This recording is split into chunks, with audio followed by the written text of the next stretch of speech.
Bueno, cuando Nicolás me invitó, la idea era presentar, bueno, nuestra experiencia, nuestra visión en cuanto a tecnologías de agricultura de precisión. Hace ya varios años que trabajamos en esto, en investigación y producción, y mi propuesta fue, para poder abordar en profundidad algún tema, bueno, dedicarme solamente para esta presentación al manejo sitio específico de fósforo y no hablar de nitrógeno también, densidad y otras cosas, para poder ser un poco más profundo, ¿no?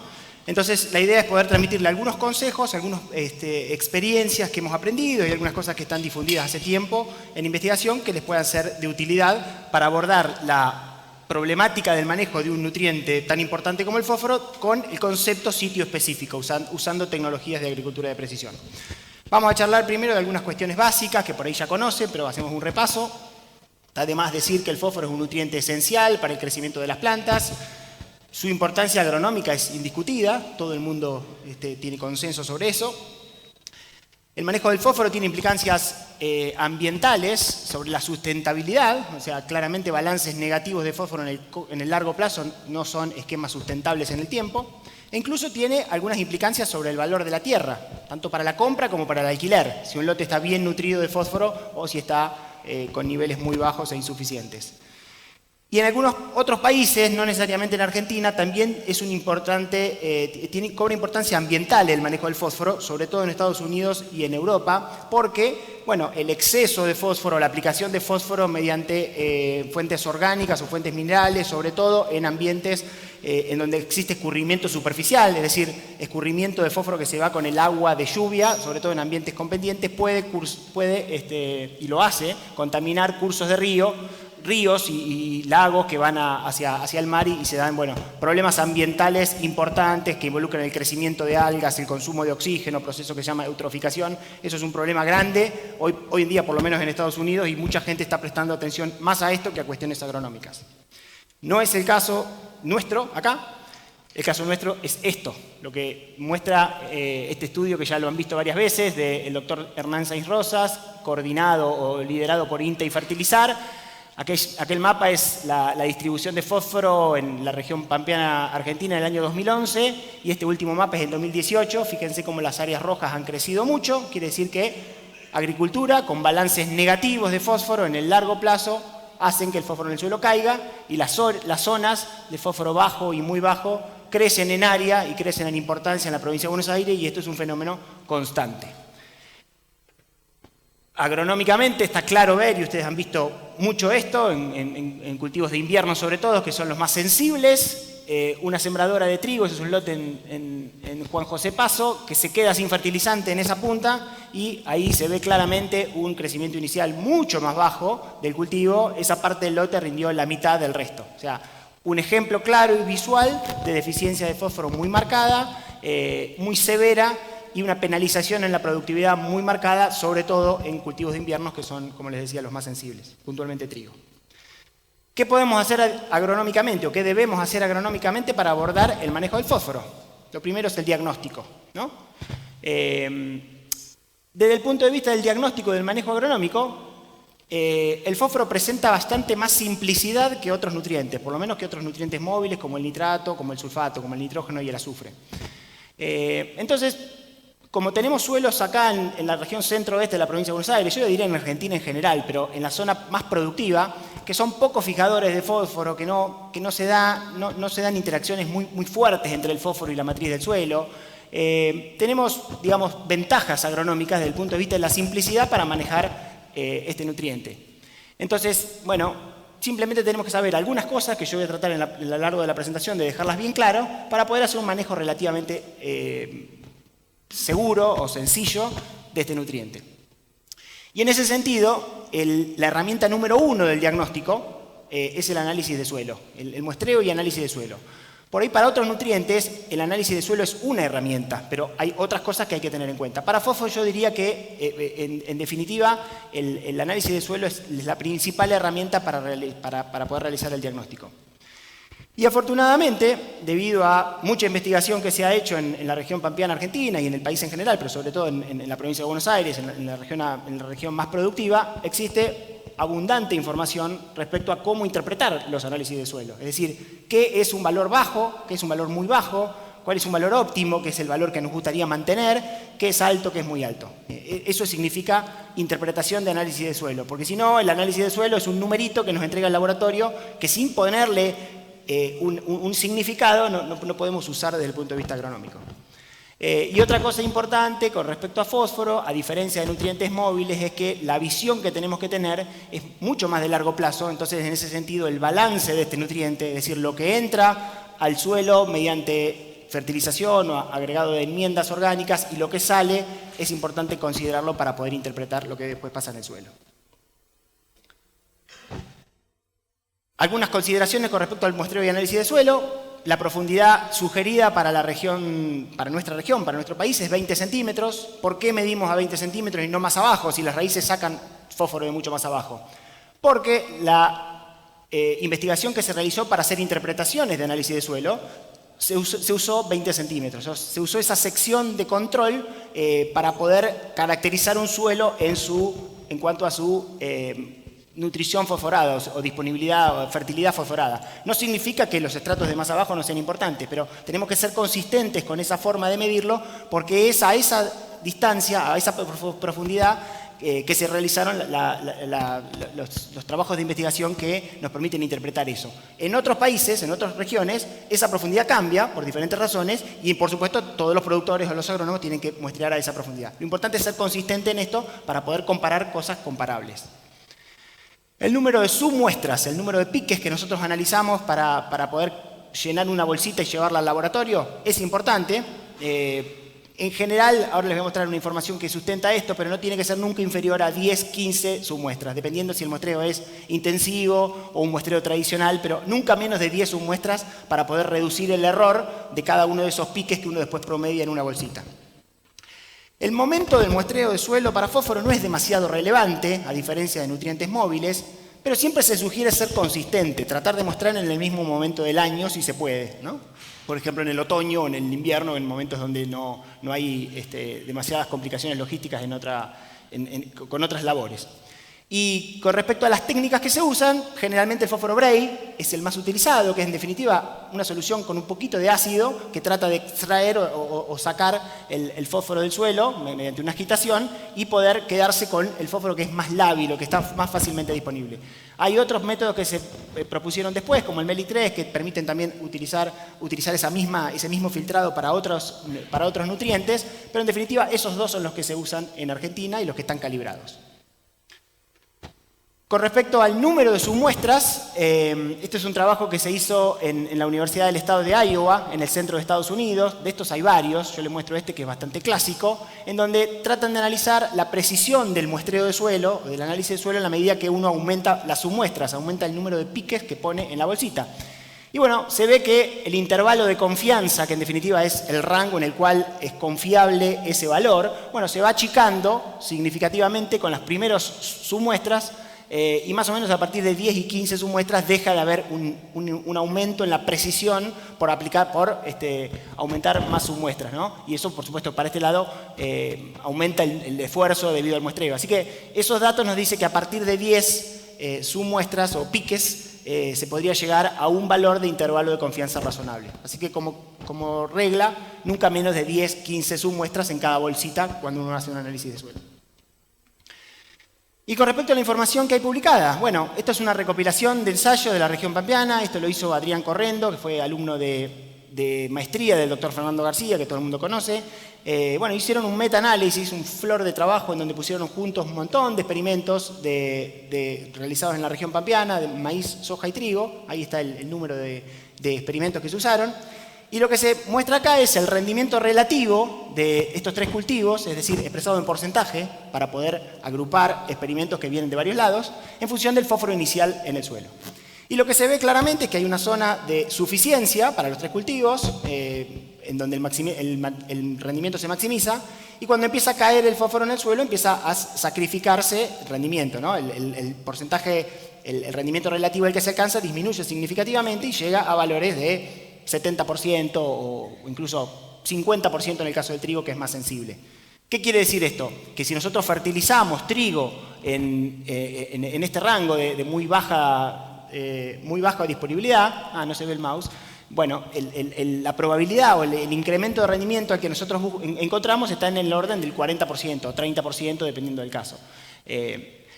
Hay mucha información y hay variabilidad a partir de esta información, pero por lo menos estas curvas, que vienen de muchos ensayos, de muchos años, nos dan una idea de poder interpretar qué es bajo, qué es medio, cuál es el rango que sería óptimo mantener para poder no sacrificar productividad, pero a la vez que sea rentable la fertilización. Bueno, esta información que tenemos disponible nos da mucha ayuda agronómica para poder interpretar ese numerito que el laboratorio nos manda. Y lo bueno es que estos datos, como el fósforo es bastante noble en cuanto a la respuesta, interacciona poco con el ambiente, en suelos similares de otra parte del mundo, como esto que les muestro acá, también datos del centro-oeste de Estados Unidos, son bastante parecidos. Es decir, lo que se está viendo, acá les muestro maíz y soja en otras partes del mundo, con rendimientos un poco más altos, pero con tipos de suelo bastante similares, son bastante similares. Así que, en definitiva, que no haya calibraciones que sean tan específicas para diferentes tipos de suelo nos simplifica mucho el manejo. Y nos podemos apoyar de información que fue generada en otro país para, digamos, validar lo que se ha generado acá localmente. Eso con respecto a la interpretación. Con respecto a las recomendaciones, tenemos también información generada. Estos son datos del IPNI y el IPNI en su momento, o INTA Balcarce cuando hicieron Hernán Echeverría y Fernando García ese clásico boletín técnico de recomendaciones de fósforo allá por el 98. Y después Gerardo Rubio, investigador y profesor de la UBA, generó con otro criterio de recomendación, otro tipo de recomendaciones, pero esto está publicado y está disponible para que nosotros lo podamos usar. Esto es lo más oficial, si se quiere, entre comillas, que tenemos en Argentina. Bueno, con este panorama, que lo cuento para poder ya ir metiéndome más en cuestiones específicas de la zona y en cuestiones más sitio específicas, que es la base de la charla, les voy a mostrar un trabajo que iniciamos hace 5 años en la chacra experimental Belloc, o sea, datos bien de este tipo de suelo, ¿no? Apludoles típicos muy parecidos a los de la zona de influencia de este lugar. Un experimento de larga duración que financió Grobocopatel Hermanos y que la gente de la chacra trabajó durante 5 años para poder llevarlo adelante. Lo que hicimos en este caso fue decir, bueno, todo lo que tenemos generado a nivel de la región pampeana, vamos a poder tratar de hacer una especie de sintonía fina, a ver si las recomendaciones a nivel regional son útiles para nosotros o si podemos afinar algún factor o algún valor. Lo que hicimos en 2017 fue iniciar un experimento de larga duración que en paralelo se hicieron 3 rotaciones, o sea, dosis crecientes de fósforo de 0 a 40 kilos de P elemento todos los años en todas las parcelas aplicadas al boleo. Y el experimento tenía 3 partes, uno que arrancó con trigo o soja, uno al lado que arrancó con soja y otro al lado que arrancó con maíz. Entonces todos los años teníamos todos los cultivos en la rotación durante 5 años. Lo que medimos fue obviamente rendimiento, también medimos fósforo exportado en el grano para saber cuánto fósforo se iba de cada parcela y también medimos cuánto fósforo quedaba en el suelo todos los años. Entonces pudimos hacer un monitoreo del rendimiento para cada una de esas dosis, o sea, las dosis eran 5 dosis, pero siempre las parcelas recibían 0, 20, 30, 40 kilos de P, elemento, ¿no? De 0 a 200 kilos de super triple fue la dosis que se usó. Y la idea era hacer un seguimiento de la producción física, de la rentabilidad, qué parcela ganaba más plata y qué pasaba en el suelo, cuál era la dosis necesaria para mantener, cuál era la dosis en donde el fósforo se nos caía, cuál era la dosis en donde reconstruíamos fósforo en el suelo. Entonces, les muestro simplemente, no importa que no vean, todo el análisis que hicimos, ahí para los 5 años, este es el ejemplo para soja solamente, rendimiento, margen bruto, o en realidad retorno neto a la fertilización fosforada, concentración de fósforo en grano, exportación de fósforo con los granos, cuántos kilos de P se van, concentración en función del balance y fósforo en el suelo que quedaba después de cada uno de ese manejo. Esto lo publicamos en la primera parte en el Congreso de la Ciencia del Suelo del año pasado, del anteaño pasado con Carolina Sterlich, que está a cargo de la chacra. Les voy a mostrar, para que se lleven, datos generales promedio de los 5 años. El fósforo inicial que tenía el lote, los 3 experimentos, eran 9 partes por millón, se considera bajo, ni muy bajo ni óptimo, bajo, un nivel que puede ser bastante representativo de algunos lotes de la zona. Y entonces tenemos para trigo, para maíz y para soja la curva de respuesta a fósforo, es decir, el rendimiento de fósforo en función de la dosis aplicada. Acuérdense que la dosis se aplicaba todos los años. Y las barritas que están ahí son el desvío estándar. Obviamente que había años que tuvimos rendimientos muy dispares, sobre todo en trigo, fíjese que las barras son altas, porque hubo años de rendimientos muy altos, años de rendimientos muy bajos, como la campaña pasada, entonces por eso la dispersión es alta. Por ahí para soja de segunda no fue tanto, y no está esta campaña última, y para maíz y trigo, y para maíz y soja no tanto. La primera conclusión es que vemos, en promedio, 1.500 kilos de respuesta en trigo, 1.200 kilos en maíz, esperábamos un poquito más en maíz, una respuesta de 1.100 kilos en soja, y casi lineal, fíjense, algunas personas piensan que la soja responde poco a la fertilización con fósforo. Nosotros tuvimos una respuesta lineal, que la dosis máxima fue la que más rendimiento generó. Y algo que me sorprendió es la magnitud de la respuesta en soja de segunda. Yo esperaba, bueno, el rendimiento potencial mucho más bajo, qué sé yo, 600, 700 kilos de respuesta a la soja de segunda, que viene de lo del trigo, ¿no? Eso es residualidad de lo que se lo aplicó en el trigo. O sea, el trigo se beneficia con el fósforo inicial, pero también la soja de segunda. Así que eso para que tengan una idea del nivel de rendimiento que obtuvimos. Y yendo a lo que más les puede interesar, que es la rentabilidad o el retorno neto, poniendo todos los cultivos juntos, los 20 cultivos, porque fueron 5 años, 3 cultivos, pero también está la soja de segunda, o sea, 20 ensayos puestos ahí, todo junto, vimos que el máximo retorno neto a la fertilización con fósforo nos da aproximadamente 25 kilos de P anual. 25 kilos de P de fósforo elemento, que son más o menos 120, 130 kilos de monomónico super triple, es la dosis que consistentemente maximiza la ventaja económica de la fertilización. Esto en promedio, en promedio. Obviamente que después podemos abrir y ver para niveles altos de rendimiento, para niveles bajos de rendimiento, qué cultivo fue más rentable, con relaciones de precio favorable, desfavorable. Pero en promedio para que se lleven, 25 kilos de P fue la dosis que maximizó la ventaja económica. ¿Y qué pasa en el suelo? También promedio de los 3 ensayos, de 2017 al 2020. La roja es la dosis de 0P, el fósforo se va cayendo en el suelo, se cae hasta cierto nivel, porque siempre hay algo del suelo que le repone a la solución, entonces nunca va a tender a 0 el nivel de fósforo en el suelo, entonces hay una tendencia negativa, pero no con una pendiente demasiado abrupta. La dosis de 10 kilos de P tampoco es suficiente para poder generar un balance positivo. La dosis de 20 kilos de P llega a un valor levemente positivo, pero todavía está dentro de la zona que nos gustaría que se maximice, que es la de 10, entre 15 y 20. La dosis de 30 supera claramente el umbral ese que yo generé ahí de 20 partes por millón, que es el umbral que nos gustaría mantener en el suelo. La dosis de 30, por supuesto, un balance positivo bastante alto y difícil de justificar económicamente. Entonces, la conclusión, fíjese, si nosotros queremos proponernos estar entre 15 y 20 partes por millón de fósforo en el suelo en el largo plazo, bueno, la dosis de 25 kilos de P es la que nos permite generar un balance positivo y consistente en el tiempo. La misma dosis que nos permite ganar más plata. Entonces, hay una consistencia acá en que tenemos que tratar de mantener en el suelo, en nuestros lotes, entre 15 y 20 partes por millón, porque es la dosis que, por un lado, nos permite maximizar la rentabilidad y por otro lado nos permite tener un balance levemente positivo o mantener para que no se nos caiga en el fósforo en el suelo y no comprometa la sustentabilidad. Eso es lo que aprendimos en 5 años de trabajo, gracias al esfuerzo de la gente de la chacra y el financiamiento de Grobocopatel Hermanos, por supuesto. Y por último, para cerrar esto, un numerito que nos interesa a nosotros los agrónomos: ¿cuántos kilos de P hay que aplicar para subir una parte por millón? Para poder usar eso en nuestras prescripciones, ¿no? Para hacer una cuentita y decir, bueno, si me rindió tanto el maíz y tenía tanto, tengo que poner el año que viene tanto, como para poder aumentar un ppm por año a ir llevando. Y bueno, eso cambia dependiendo si el balance es positivo o si el balance es negativo. Si el balance es negativo, obviamente que el suelo se va empobreciendo, pero con una tasa menor, porque justamente el suelo va reponiendo parte de lo que se lleva, la matriz del suelo va reponiendo parte de lo que se llevan las raíces tomándolo de la solución. Entonces, la pendiente, la tasa esa es de menos 12 kilos para bajar un ppm. Pero lo que más nos interesa es balances positivos, es decir, las parcelas que tuvieron fósforo aplicado por encima de lo que se llevaron los cultivos. Y en ese caso nos dio 3,6 partes por millón, 3,6 kilos, perdón, para subir una parte por millón. O sea, una vez que uno aplica el fósforo que el cultivo necesita, por cada 3,6 kilos que aplique por demás, es decir, de balance positivo, vamos a estar en promedio subiendo una parte por millón. Ese dato me parece que es interesante porque lo tenemos bien calibrado para la zona y nos permite ayudar a hacer diagnósticos de fertilidad y recomendaciones. Hasta ahí la parte básica. Vamos a meternos en cuestiones relacionadas a la variabilidad de fósforo en el suelo y más relacionadas a la agricultura de precisión.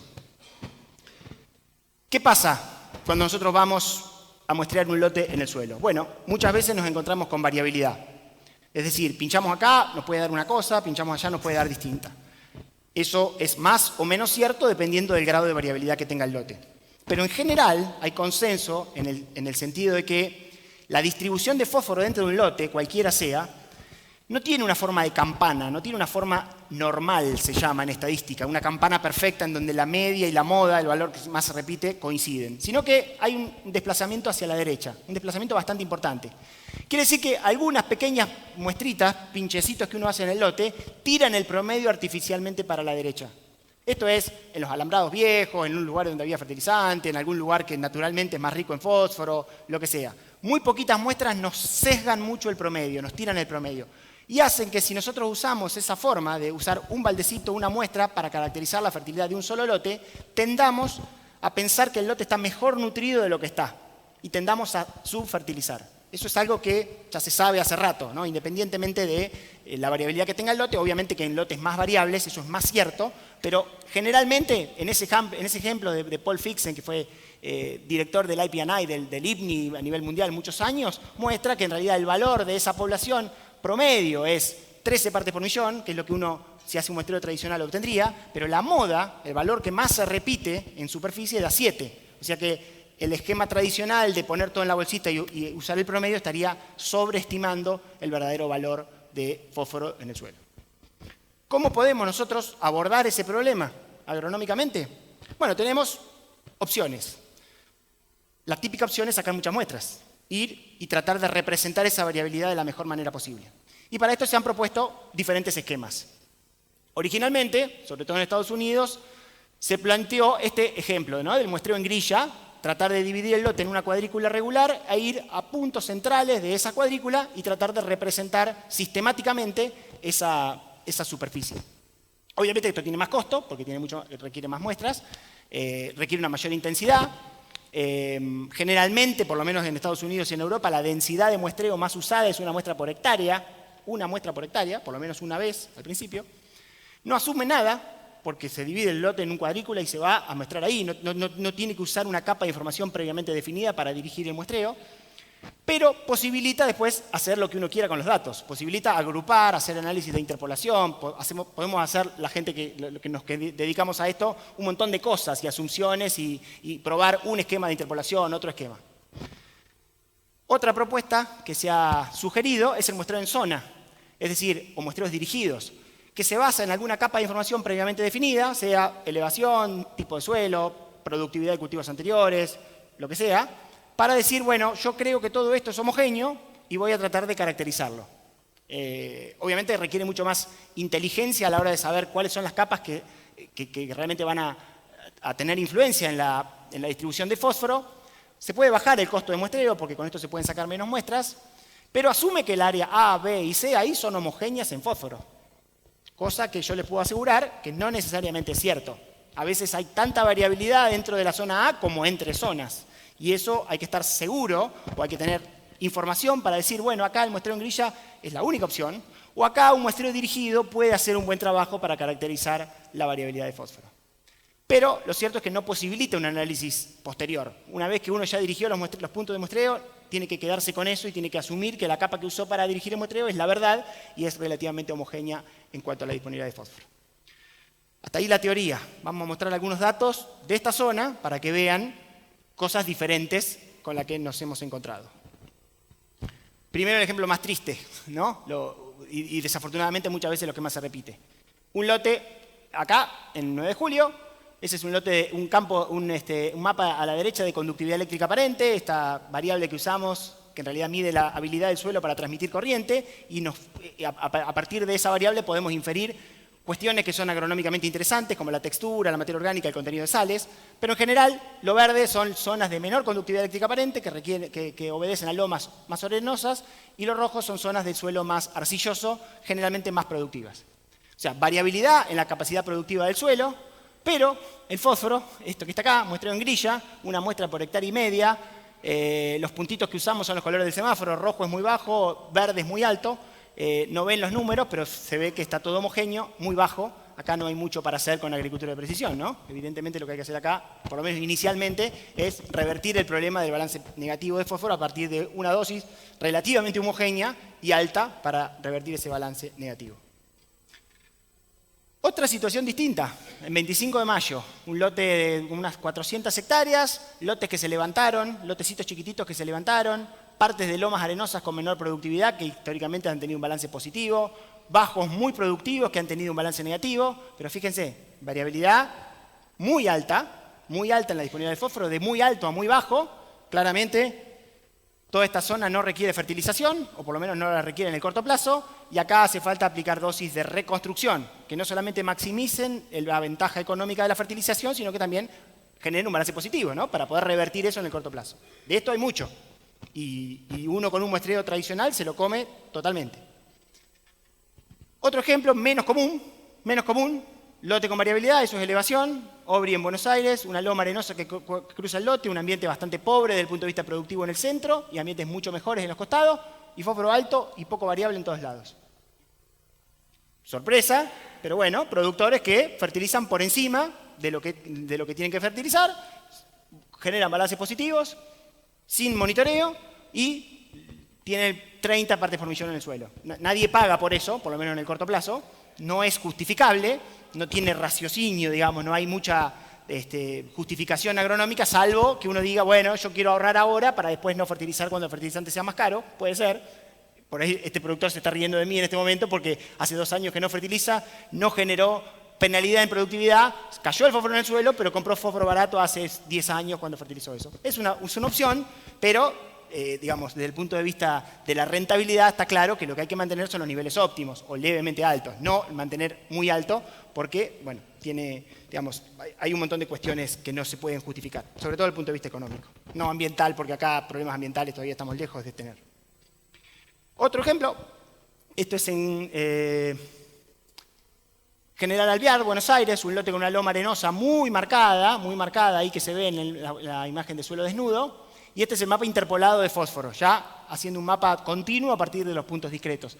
Y fíjense que hay una tendencia clara que el fósforo se acumula en las zonas más arenosas de menor productividad.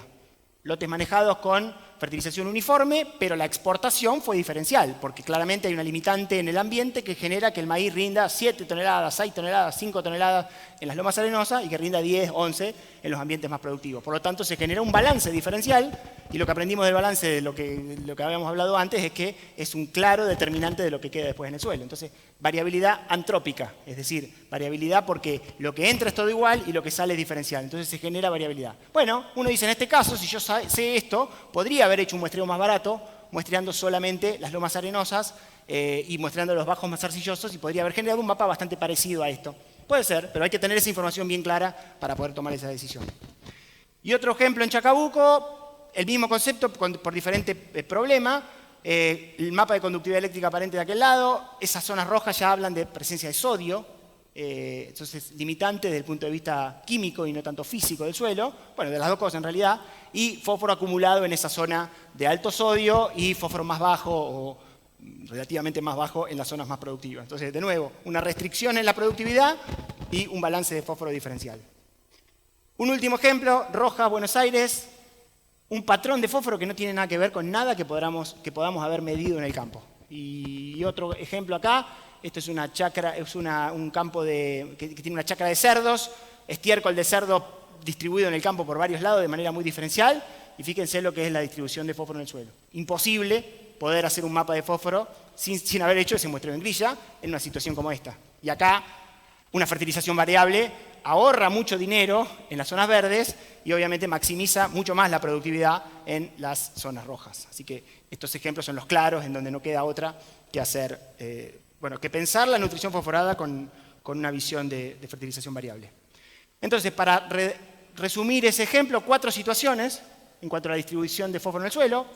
Uno, muy bajo y generalizado, lamentablemente un escenario bastante común en nuestros lotes que vienen de alquiler y con balances negativos y sin monitoreo y con baja variabilidad. Segundo ejemplo, lote alto o muy alto y poco variable, nativo y construido, puse ahí porque esta presentación la tengo armada también para ejemplos de Salta o de Santiago del Estero, que en realidad es nativo el fósforo alto, que todavía es alto. El ejemplo que les mostré acá es fósforo alto y poco variable, pero construido, es decir, gente que fertiliza consistentemente por encima de lo que se llevan los cultivos. Ejemplo número 3, variable y asociado a patrones edáficos y o de rendimiento, como esos casos en donde le mostraba que claramente la loma o el bajo con sodio tenían alto fósforo. Y variable, caso 4, pero no asociado a nada que se pueda predecir. Entonces ahí la única forma es una sola vez, aunque sea ir y hacer un muestreo intensivo, aprender de los datos y a partir de ahí empezar a fertilizar en función de esa información. Bueno, y la parte final es una comparación económica. Bueno, ¿ganamos plata haciendo fertilización variable o no? ¿Se puede justificar económicamente o no? ¿Se justifica por el lado del ahorro? ¿Se justifica por el lado del aumento adicional de producción? Para responder esa pregunta trabajamos mucho y les voy a mostrar datos que generamos durante 10 años, 346 lotes a nivel país. Este es un trabajo que publicamos parcialmente con Juan Rompani, que está ahí atrás, alumno mío de maestría de la Facultad de Agronomía de la UBA. Y esto lo publicamos el año pasado en el Congreso de Agricultura de Precisión. Hicimos una simulación de estos 300 y pico de lotes muestreados en grillas y tratamos de ver, bueno, si podemos de alguna forma estimar cuál es la rentabilidad del manejo variable de fósforo. Les muestro descriptivamente cómo eran esos 300 y pico de lotes. Ese es el promedio, el puntito rojo, y el desvío estándar es la liñita, ¿no? Para que vean que había lotes muy variables, menos variables, poco variables, de todo. Una representación a nivel país. Obviamente que hay muchos puntos de esta zona, porque acá la zona de influencia nuestra es donde más de estos muestreos hicimos, pero es bastante representativo a nivel país. Y lo que hicimos fue, como no teníamos experimentos, no teníamos ensayos con dosis variable versus dosis uniforme en todos esos lotes, lo que hicimos fue apoyarnos en la simplicidad que tiene el fósforo desde el punto de vista de decir, bueno, podemos agarrar información publicada de otro lado y extrapolarla sin riesgo de equivocarnos muchos a la hora de predecir respuesta. Cosa que no podríamos hacer con nutrientes más complicados, como nitrógeno, como azufre, que es una interacción de un montón de cosas y que no se puede agarrar información de otro lado y traerla extrapolada. Acá yo les mostré que en Estados Unidos daba parecido a lo de acá, entonces podemos dentro de todo decir, bueno, si el fósforo es 5 partes por millón, la respuesta probable a maíz, en trigo y en soja va a ser de un 20% o un 30%. Bueno, esa es la parte, digamos, simulada de este trabajo. Lo dejo bien claro para que sepan que estos son datos simulados y no datos experimentales. La dosis variable que nosotros asumimos en esos 300 y pico lotes van de 0 a 35 kilos de P. Las recomendaciones que usamos fueron las de Echevarría y García del 98. Y la estimación de la respuesta adicional, lo que les explicaba recién, fue usando todos esos informes publicados que hay dando vuelta que tienen dosis crecientes de fósforo. No todos tienen dosis creciente. La base de datos grande que hay en general a veces son sí, no. Es decir, una parcela con fósforo y una parcela sin fósforo. Eso lo sacamos, no lo pudimos usar. Solamente usamos los ensayos que tienen dosis creciente para decir, bueno, entramos a esta curva y la dosis uniforme hubiera llegado a este nivel de rendimiento, la dosis variable usó un poquito más y capturó un poquito más de diferencia. Esto es lo que usamos para decir, para hacer esa comparación de dosis variable versus dosis uniforme. Y entonces lo que hicimos fue, para los 346 lotes, un análisis del incremento de margen bruto, con esos supuestos que les conté. El incremento de margen bruto comparando la dosis uniforme con la dosis variable.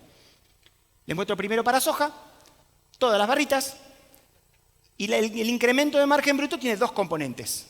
Un componente viene por el lado del ahorro, es decir, aquellos lotes en donde la dosis variable dejó de fertilizar en algunas partes del campo que eran altas y la dosis uniforme siguió fertilizando, por lo tanto la dosis variable se beneficia de un ahorro de fertilizante, le ponemos dólares a eso y genera la parte verde de la barrita, no, la parte roja de la barrita, que es el ahorro, y la otra parte de la barrita es el aumento adicional de producción.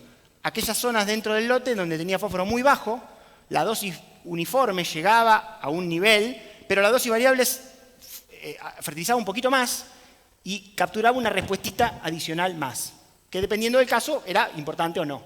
Ahí es donde gana plata la dosis variable porque aumenta el rendimiento solamente en aquellos lugares bajos, pero sobre todo muy bajos de fósforo. Así se compone esas barritas.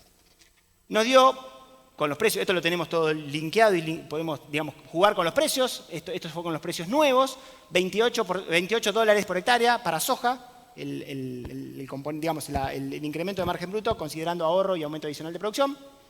Nos dio 41 dólares para maíz y nos dio 42 dólares para trigo. Simplemente descriptivo, que nos permite por lo menos ver, decir, bueno, ¿cómo se puede justificar esto del muestreo en grilla y de la fertilización variable? Bueno, con estos números que podemos ver. Y la otra parte es decir, entender, bueno, ¿por qué son tan variables las barras? ¿Por qué hay algunos casos donde se gana mucha plata, en otros no se gana tanto? Vamos a empezar a entender eso. ¿Qué podemos hacer para entender? Y uno dice, bueno, evidentemente la agricultura de precisión en general y el manejo variable de fósforo en particular es más rentable cuando el fósforo es más variable, ¿no? Cuando los lotes son más variables en fósforo. Eso es lo primero, lo intuitivo que a uno le viene a la mente. Entonces digo, bueno, vamos a usar algún valor de variabilidad de fósforo, algún indicador de variabilidad. Un indicador bastante conocido se llama coeficiente de variación, que es, en definitiva, un indicador de qué tan variable es una variable cualquiera, en este caso el fósforo.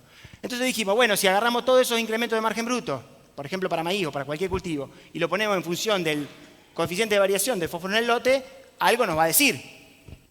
Bueno, y vemos esto, queríamos ver una escalinata mejor, ¿no? Una línea mejor, ¿no? Que los lotes con más coeficiente de variación sean los que tienen más ventaja a la fertilización variable, más ventaja económica. Y lo que vemos es bastante dispersión. O sea que está claro que los lotes más variables se benefician más por la fertilización variable, pero no es lo único.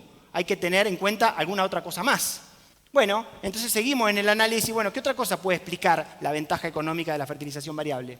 Entonces hicimos el mismo análisis, pero pusimos el incremento de margen bruto no en función del coeficiente de variación, sino en función del fósforo promedio inicial de cada lote. Y apareció una campana. Una campana significa que la fertilización variable en esta parte de lotes que tienen fósforo promedio muy alto, tiene poca ventaja. ¿Por qué? Porque lo que hay que hacer ahí es no fertilizar. O sea, la dosis uniforme ahí no fertiliza. Entonces, la fertilización variable no gana plata porque lo que hay que hacer es no fertilizar. Y en el extremo, en el otro extremo, con fósforo muy bajo, bueno, también se beneficia menos la fertilización variable porque la dosis uniforme lo que hace es aplicar una dosis alta y homogénea, que es lo que hay que hacer en lotes muy bajos en general, ¿no? Entonces, eso está claro en los extremos. Ahora, la ventaja máxima de la fertilización variable en función de la uniforme se da en este rango, entre 10 y 20 partes por millón. Porque ahí, si el lote tiene en promedio entre 10 y partes por millón, en promedio, quiere decir que hay algunas partes del lote que tiene fósforo muy bajo y hay algunas partes del lote que tiene fósforo muy alto. Por este lado, las dosis variables se benefician por el aumento adicional de producción, por aplicar más fósforo y capturar una respuesta adicional mayor, y por este lado, la dosis variable se beneficia por el lado del ahorro de fertilizante.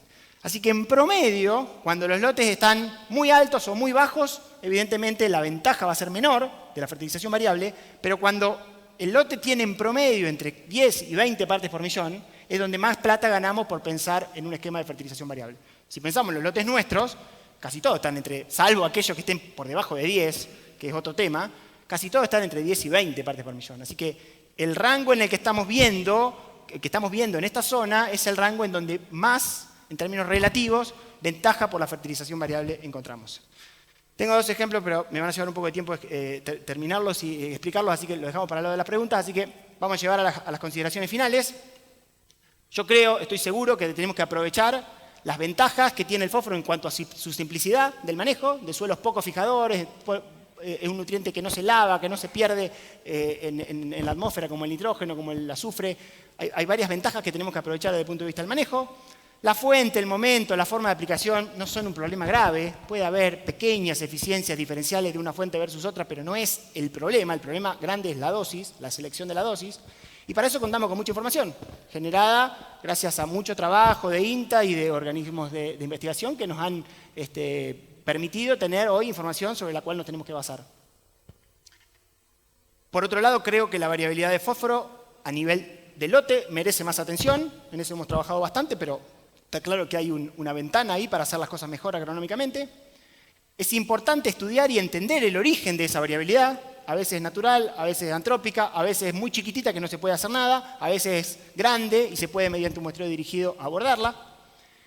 En algunos casos, como vimos, el muestreo de suelo intensivo en grilla es la única opción. No se puede llegar a un mapa razonable de prescripción sin sacar muchas muestras. En otras situaciones más puntuales, muestreos más laxos, más baratos, pueden hacer un buen trabajo igual, pero para eso hay que hacer mucho mejor las cosas desde el punto de vista de decidir cuál es la variable que se va a usar para dirigir el muestreo. Y como vimos, y les compartí, resultados económicos contundentes alientan el uso de dosis variable para la fertilización fosforada.